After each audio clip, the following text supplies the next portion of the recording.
And the voice of boxing, former Sky Sports commentator Adam Smith is in the studio, and we are thrilled about that. So many questions to put to Adam in the final few minutes that we have in his company. Are we ever going to see Benn against Eubank Jr.? What are we going to see on December the 23rd in Riyadh when Wilder will fight Parker, when AJ will fight Otto Wallin? In fact, on that one, AJ against Wallin, what does Deontay Wilder think of that matchup? I mean, I like that fight between those two guys, and you know, may the best man win when it come out. You know, I think Joshua's gonna. I see him winning the fight. You know, if his mind is in the right place. You know, if he come in there with self-confidence in himself, and the willing to win and the motion to go and do what he got to do, get the job done. I see him winning that fight.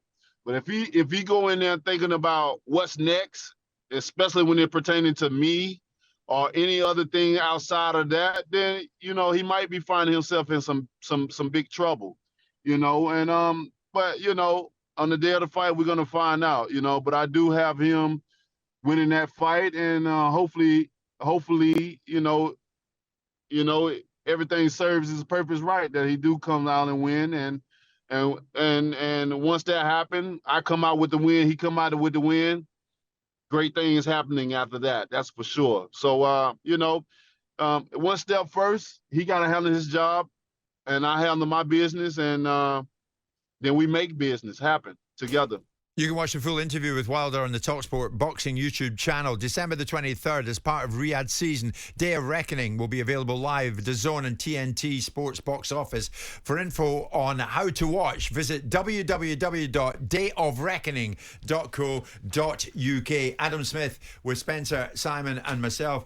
Adam, what's your take on it all? When you heard the lineup on December the 23rd, what did you think? I went to the press conference. That's what I thought. I wanted to see Frank Warren and Eddie Hearn together. It's an incredible event, isn't it? It's phenomenal. It's been put together. The Saudis have come in, and yeah, what a lineup! And just hearing the Bronze Bomber's voice there, it just brings something back. It's quite emotional, actually. He's got it spot on. Otto Wallin's a dangerous fight for AJ. If AJ's not right, okay, he's gone with Ben Davidson, who I think's an excellent trainer.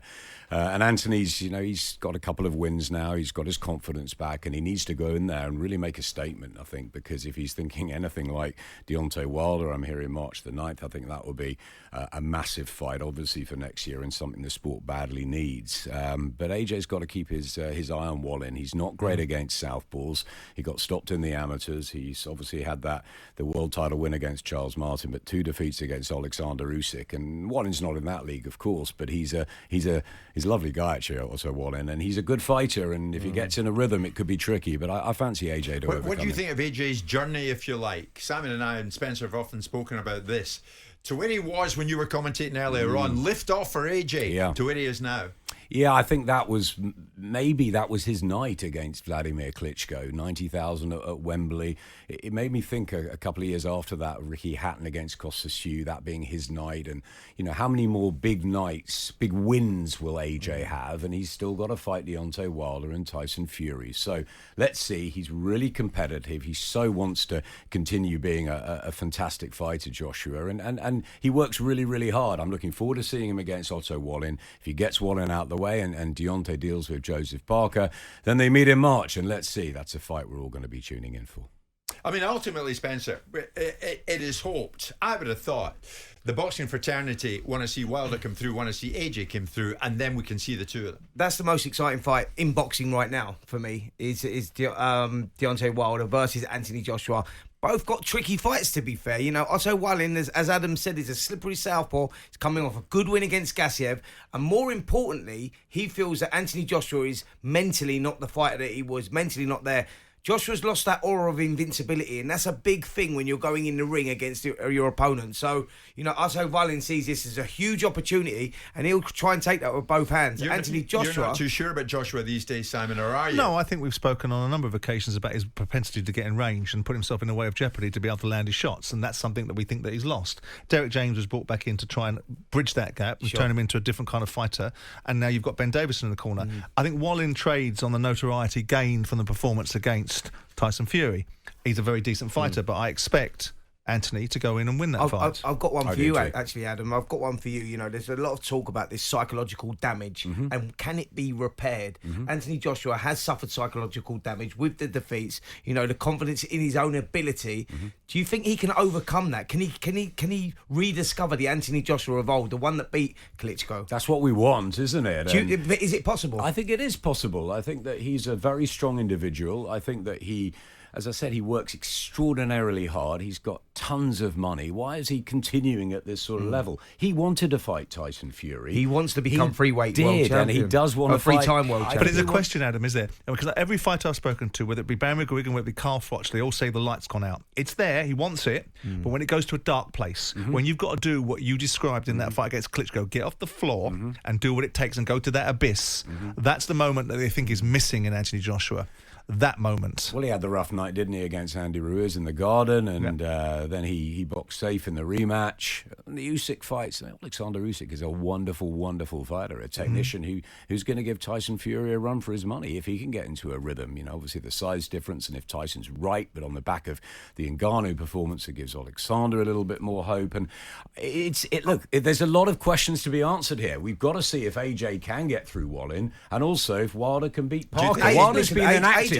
Wilder could knock out Parker, no question. But he's got something about him. Yeah. He's back with the Tyson Fury camp. He's on a little bit of a roll. He shouldn't beat Wilder. Wilder should knock him out, probably at some point. But it's not. This is heavyweight boxing. And also AJ's argument about this, you know, the AJ of old, you know, against the likes of Klitschko, he's saying he's now more experienced and he knows when to take that opportunity and when not to take it. He wants to use his boxing skills more. He said it's nothing about, you know, the heart and fighting with your heart, heart on your sleeve. He said that's not what it's about. He said I'm more experienced now, and that's why I've adjusted my style.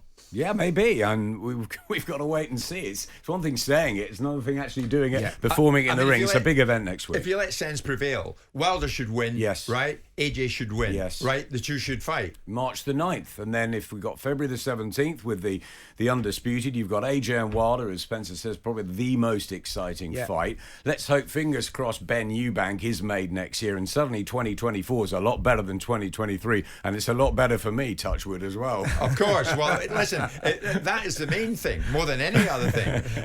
Ben Eubank, we seem to spend a hell of a lot of time talking about it, Simon.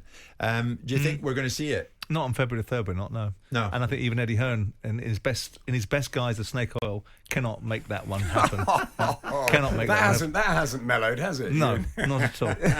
I think it will happen. I think it will happen in the summer, because I think the money side of things from Eubank's side of the table needs to be bigger. I mean, you must want to see that one. It's a must-see fight, isn't it? You know, it stops traffic. That's what we want. You know, we're thinking back to the Froch Groveses, and we want AJ Fury to happen at some point too. Let's get Usyk and Fury. That's done, right? That's ready. If AJ and Wilder get through, that should be done as well.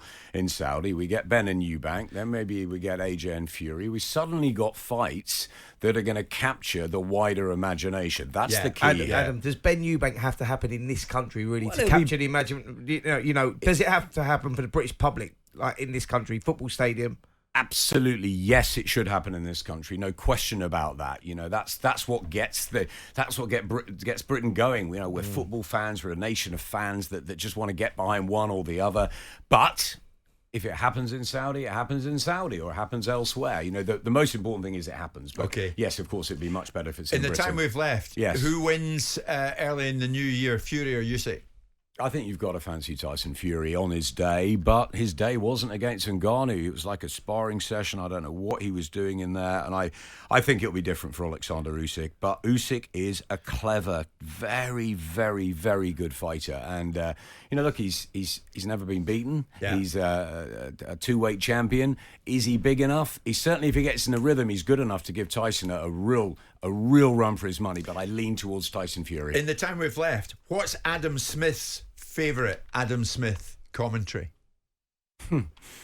What is the one that you think, I nailed that on the biggest night of my career? I don't think like that, Jim. You know me. I don't know. Obviously, it was lovely to hear. Joshua Klitschko was the lift great. off for AJ was lovely. The best fight I've ever commentated on, no question, was the first fight between Diego Corrales and Jose Luis Castillo when Corrales hauled himself up off the floor in the 10th round twice and somehow turned it round and beat Castillo, the first of, that would have been 3 fights. They had 2. That was the best fight, I think. And in British terms, Hatton Kostas you was great to be there, yeah. It was a fantastic night to be there. Prince Nassim Mohammed against Kevin Kelly in the Garden. I was talking to Naz the other day, he was reminding me that that's the greatest memory you've got from Sky, isn't it, Adam? Yeah. Well, yeah, okay, it was certainly one of them. But yeah, and I think when Danny Williams won the British title with one arm, or when he was dislocated shoulder against late Mark Potto, was another moment. And like all of us, you'd like to see Hearn Jordan, the rematch. I would love to see it. I mean, what is this? You really, really dislike each other? No, not at all. I just like some of the things that come out of his trap, and I think he needs to be held accountable for it. That's it.